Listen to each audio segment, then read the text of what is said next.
I never thought my life would turn into one of those courtroom dramas you see on TV. But there I was, pushing open the heavy oak doors of the Jefferson County Courthouse in Golden, Colorado. The place smelled like old wood and coffee, with sunlight streaming through the high windows, casting long shadows across the polished floors.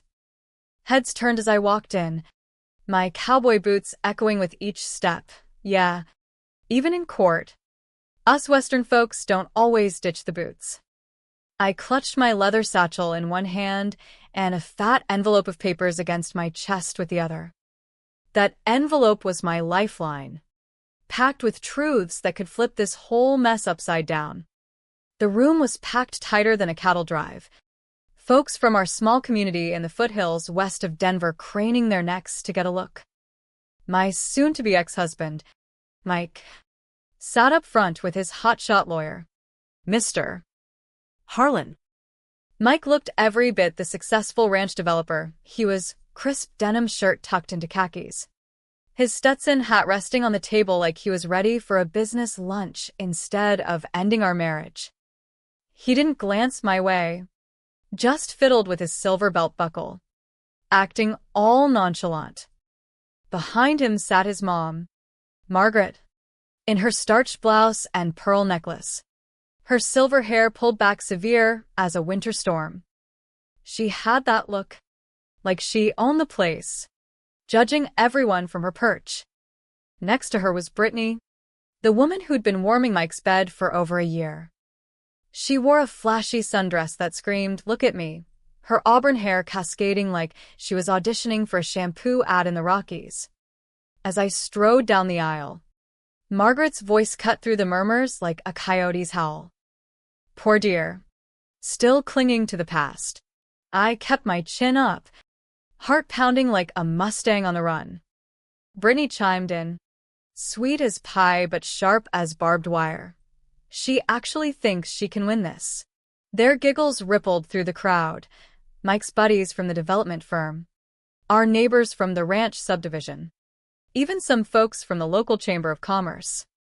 They all figured I was the bitter wife about to get handed her walking papers. I set my satchel down on my table, where my lawyer, S. Ramirez, was shuffling papers with shaky hands. She was good, but Harlan had a rep for chewing up opponents in family court. You okay? Sarah, she whispered, eyes darting to the other side. I nodded, placing the envelope front and center. More than okay. Let's do this. Judge Ellis entered, a no-nonsense woman with salt and pepper hair who'd presided over everything from land disputes to divorces in these parts for 2 decades. We all rose, then sat as she banged her gavel. We're here for the dissolution of marriage between Sarah and Mike Dawson. Harlan stood first, adjusting his BOLO tie like he was born for this. Your Honor, my client Mike Dawson is a pillar of this community, built Dawson Developments from a single ranch plot into a thriving business serving the western slope. Sadly, Mrs. Dawson has grown distant and accusatory, refusing a generous settlement that's more than fair under Colorado law. The whispers grew. Harlan painted Mike as the hardworking hero, me as the unreasonable one. Mr. Dawson seeks primary ownership of the family ranch property he developed, the business assets he cultivated, and an equitable split. Mrs. Dawson runs her own landscaping design firm. She'll land on her feet just fine. Margaret nodded along, Brittany smirking like she'd already picked out curtains for our old house. When it was our turn, S. Ramirez started to speak, but I touched her arm. Your Honor, I said, voice steady as the Rockies. I have documentation that changes everything. I approached the bench with the envelope. Judge Ellis raised an eyebrow. What kind of docs are we talking here? Financials? Photos? Messages? Statements, proof of misconduct and asset hiding. All obtained legally through a private investigator. Mike shifted, Harlan frowning. The judge took the envelope and started reviewing. The room went quiet as a ghost town. As she read, her expression shifted from neutral to intrigued. After what felt like an eternity, she looked up, a hint of a smile playing on her lips. Well, Mrs. Dawson, this paints quite a different picture. The air thickened. Margaret's jaw tightened. Brittany's confidence cracked. Mike went pale as fresh snow. This was it, the moment I'd been building toward for 2 years. It all started back on our ranch outside Golden, a spread I'd helped design with sweeping views of the Front Range. Mike and I had what folks called the American dream, a cozy log home, horses in the corral, weekends hiking in the mountains. I'd built my landscaping business from scratch, turning dusty lots into green oases for new developments. Mike ran the show on the real estate side, flipping ranches into subdivisions. He'd bring me wildflowers from job sites, kiss me under the stars, tell me I was his rock. After scraping by in my youth, waitressing through community college, having Mike felt like hitting the jackpot. But then there was Margaret, Mike's mom, who lived in a fancy condo in Denver, but dropped by unannounced like clockwork. She'd waltz in, critiquing everything from my chili recipe to the way I hung the curtains. This place could use a woman's touch, she'd say, rearranging my knickknacks. I'd bite my tongue. Thanks for the tip, Margaret, but she'd correct me. It's Mrs. Dawson. Dear. We're family, but let's keep it proper. After 7 years married, that proper still stung. Mike always took her side. Mom's just looking out for us, he'd say, scrolling his phone. She raised me alone after Dad passed in that mining accident. Cut her some slack. Idenot. But it wore on me. Then Mike started changing. Longer hours at the office. Secretive with his phone, taking it to the barn. Even receipts for jewelry I never saw. Dinners at steakhouses on solo nights. When I'd ask, he'd snap. You checking up on me now? Business is booming. Thought you'd be thrilled. Margaret fueled the fire, showing up after our spats. Men like Mike need space, she'd whisper. Don't drive him away with all these questions. I started jotting notes in a journal, odd charges. Late nights just to keep my head straight. Little did I know, it had become my roadmap out of hell. One crisp fall evening, Mike said he was sealing a deal on a big land parcel. Working late. I made his favorite, elk stew, and waited. He stumbled in past midnight, reeking of lavender perfume. Not mine. Tough negotiations, he muttered. Next day, a receipt in his truck, dinner for 2 at a ritzy spot in Boulder. Client meeting, he barked when confronted. Mrs. Harlan from the bank, she's got a sweet tooth for that chocolate lava cake. I tried believing him, but doubts piled up like autumn leaves. For our anniversary, I surprised him at the office with tickets to a Broncos game. Receptionist looked puzzled. Mr. Dawson left hours ago with a pretty redhead, said they had a site visit. My world tilted. That night, he lied about eating at his desk. I knew then something was rotten. The lies kept snowballing, each one hitting harder than a Colorado hailstorm. I confronted Mike that anniversary night, tickets clutched in my hand like a lifeline. Who was the redhead? I asked, voice trembling. He exploded. You spying on me? That's low. Sarah. It was a potential buyer, Brittany from the real estate board. We're scouting properties. His eyes darted, and I saw the crack in his armor. But I backed down, hating myself for it. Okay. I believe you, I whispered. But sleep evaded me that night. Staring at the stars through our bedroom window. Margaret swooped in the next day.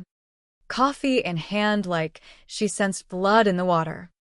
"Heard you two had a tiff," she said, patting Mike's arm while shooting me a pitying look.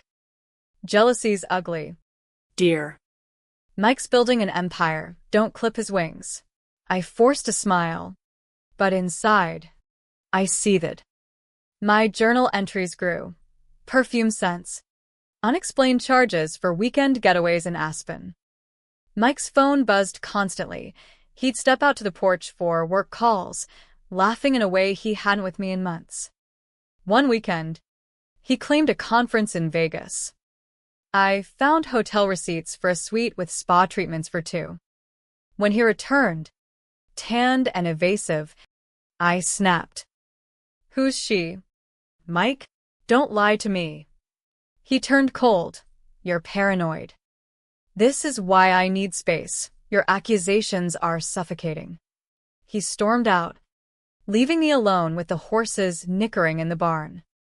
That night, I cried under the vast western sky, wondering where my marriage had gone wrong.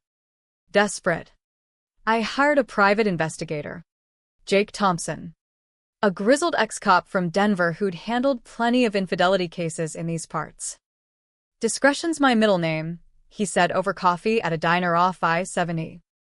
"We'll do this by the book, no illegal hacks. Just good old legwork." I handed over my journal, and he nodded. "Smart keeping records. Let's see what we uncover." Jake started with surveillance.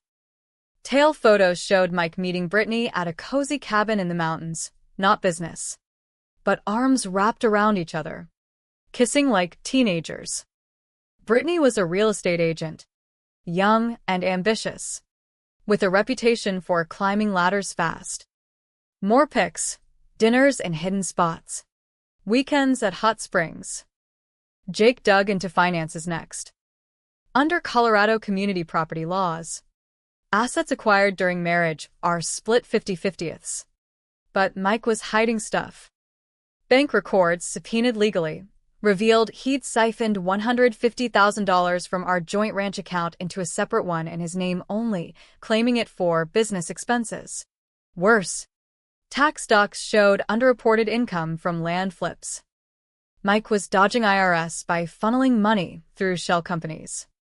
Jake found emails on a shared cloud account Mike forgot about, him and Brittany plotting. "Once the divorce hits, we'll split the hidden pot. One read. Sarah won't see a dime." My blood boiled. This wasn't just cheating, it was theft. Margaret was in on it too. Phone records showed her advising Mike, "Transfer more to the offshore account. She's too naive to notice." She'd been spreading rumors at the local Rotary Club. Sarah's unstable. Poor Mike's suffering. Witnesses confirmed. Neighbors heard her say I was losing it, setting up a narrative to discredit me in court. Jake uncovered Mike's gambling habit. Online poker debts racked up in Vegas trips. Paid with siphoned funds. Even his business partners were victims. He'd skimmed from joint ventures. This could land him in federal hot water, Jake warned. Fraud. Evasion. We're talking prison time if it goes criminal. Over 3 months. We built the case. Witness statements from hotel clerks in Steamboat Springs. Waitstaff in Telluride who'd seen Mike with Brittany. Photos. Timestamps. Everything airtight. "You sure about this?" Jake asked as we compiled the envelope. "It'll blow up his life." I thought of the betrayal, the gaslighting. He blew up ours first. But I want justice, not just revenge. As the divorce loomed, Mike offered a generous settlement. I'd get the small cabin on the property. He'd keep the main ranch and business. "Take it, Sarah," he said through lawyers. "Don't make this ugly." But I knew the truth. Yes. Ramirez reviewed everything. "This is solid. Under Colorado equitable distribution. You'll get your share, and more for the fraud." The night before court, I paced the ranch, horses sensing my unease. I'd changed from trusting wife to empowered woman. No more doormat. Tomorrow, the truth would shine like the morning sun over the peaks. In court, after Harlan's opening salvo, painting me as the villain, I handed over the envelope. Judge Ellis pored over it. Bank transfers, affair photos, emails, tax discrepancies. The room held its breath. Her eyes widened at the fraud evidence. Mr. Harlan, she said finally, voice like thunder. Did you know your client hid assets and committed potential tax fraud? Harlan stammered. Your Honor. We. This is new. Mike fidgeted. Margaret gripped her pearls. Brittany looked ready to bolt. The judge continued. Evidence shows infidelity, embezzlement from marital funds, and lies to this court. Whispers erupted, Mike's partners glaring, realizing their losses. Mr. Dawson. Stand, Judge Ellis ordered. Mike rose, knees buckling. You've perjured yourself. Assets frozen pending audit. IRS notified. She turned to Margaret. You aided in deception. Expect scrutiny. To Brittany, perjury and accessory, charges pending. Chaos ensued. Mike's empire crumbled as partners stormed out, phones buzzing with lawyer calls. But as the gavel fell, something shifted in me. Watching Mike's face, not triumph, but regret, I felt a pang. This wasn't just about winning, it was about closure. The courtroom aftermath was like a dust storm sweeping through the valley, chaotic, blinding, but eventually settling. As folks filed out, whispers turned to outright gasps. Mike's business buddies, the ones he'd invited to witness my supposed downfall, now shot him looks sharper than cactus spines. One, old Hank from the development co-op, muttered, You skimmed from us too? We're done. Dawson. Phones lit up like fireflies. Calls to attorneys echoing in the hall. Margaret sat frozen. Her queenly posture shattered. Tears streaking her makeup. Real ones this time. Not the dramatic dabs. Brittany bolted for the door. But Jake was there with deputies, cuffing her for questioning. This ain't over. You bitch, she hissed at me. But her fire was out. Just embers of panic. Mike collapsed into his chair. Head in hands, the confident rancher reduced to a broken man. Harlan packed his briefcase fast, distancing himself like Mike had the plague. Judge Ellis adjourned, but not before ordering counseling evaluations and a full financial forensic audit. This court values fairness under Colorado law, she said. Restitution will be made, and if crimes are confirmed, the DA will handle it. Outside, reporters from the Denver Post swarmed. Word of the scandal spread fast in our tight-knit Western community. Local developer exposed in divorce drama. Headlines would scream tomorrow. I stepped into the crisp mountain air. Jake at my side. You did it, Sarah. How's it feel? I breathed deep. The scent of pine mixing with exhaust from passing trucks. Like I can finally breathe. But it's bittersweet. He nodded. Revenge often is. You going full throttle on charges. I paused, watching Mike emerge, flanked by Harlan, face ashen. Our eyes met across the parking lot, no hate, just raw sorrow. Not sure yet. Maybe there's room for mercy. In the weeks that followed, the audit unraveled Mike's web. He'd hidden $300,000 in offshore accounts, dodged taxes on land sales, and yes, skimmed from partners. The IRS swooped in, but under plea deals, he avoided jail, probation, finis, restitution instead. Brittany faced misdemeanor charges for perjury, community service slapping her wrist. Margaret? A stern warning. No accessory rap, since her involvement was mostly advisory. I got the ranch outright, my designs, my sweat equity. Alimony covered my landscaping biz losses. But as papers finalized, I requested mediation. Why?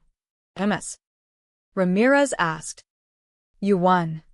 Because destroying him fully destroys part of me too, I said. We built a life once.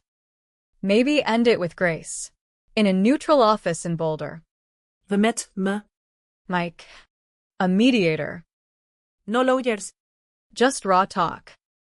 Mike looked gaunt. Stetson in lap. Sarah. I'm sorry. It started small, the attention from Brittany. The thrill. Then the money. I got greedy. Tears welled. Mom pushed. But it's on me. I nodded. Throat tight. You gaslit me. Mike. Made me doubt my sanity. But I see now you are hurting too. From Dad's death. Pressure to succeed. Margaret joined a session. Stiff at first. I thought I was protecting my boy, she admitted. Voice cracking. But I hurt you. Sarah. Forgive an old fool. It wasn't easy. But I did, partially. Boundaries from now on, I said. No more meddling. Brittany? She skipped town after her slap on the wrist. Rumor had her slinging real estate in Vegas. Good riddance. As seasons changed, snow melting into spring wildflowers, I rebuilt. My biz boomed. Designing eco-ranches for folks fleeing city life. I volunteered at a women's shelter in Golden. Sharing my story. Betrayal hurts. But rising above teaches strength. Mike? He lost the company but started small. Consulting on sustainable builds. We nodded politely at community events. No bitterness. One evening, under a fiery sunset, I sat on the porch with a glass of local wine. The lesson hit: revenge feels good short-term, but forgiveness frees you long-term. Communicate early. Set boundaries. Don't let pride destroy what could be mended. My heart mended too, open to new horizons in this vast western land. But wait. That wasn't the end. Months later, a knock at the door, Mike. Hat in Hunt. Sarah. I know I don't deserve this. But. Therapy's helping. Mom's backing off. Any chance for coffee? As friends. I hesitated.